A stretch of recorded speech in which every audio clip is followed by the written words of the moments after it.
You can't park that here. Emergency vehicles need HOA clearance. I am the emergency. Move! I had just come off a 24-hour shift. Still in scrubs, still smelling like antiseptic and exhaustion. I wasn't thinking about rules or appearances. I was thinking about getting home, showering, and sleeping before my pager went off again.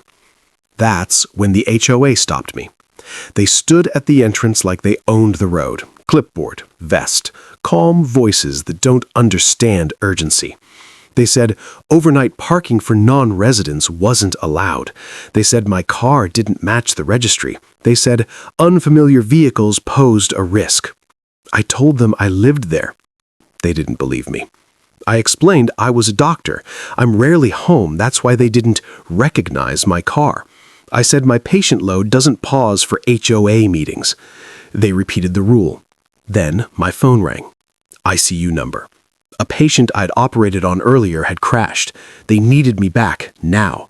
I told the HOA rep this wasn't about convenience, this was about time, minutes. He hesitated, said he needed authorization. Authorization.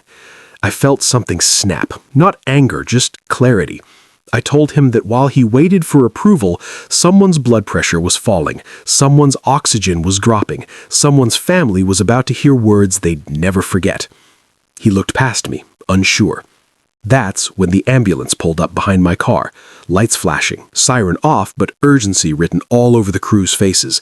They asked what the delay was. The HOA rep said access was being reviewed. Reviewed. The paramedic didn't argue. He pulled out his radio and reported an obstruction delaying emergency response. Clear, calm, documented. The chain came down fast after that. No apology, just movement. I drove through, heart racing, not from fear, but from the realization of how close control had come to harming someone who wasn't even there. Later that night, after the patient stabilized, I checked my email. A message from the HOA calling it a misunderstanding and reminding residents to update vehicle registries. I replied once. I said, emergencies don't wait for recognition. The next day, the barrier was gone. Because when rules stand between professionals and people who need them, rules stop being order. They become danger.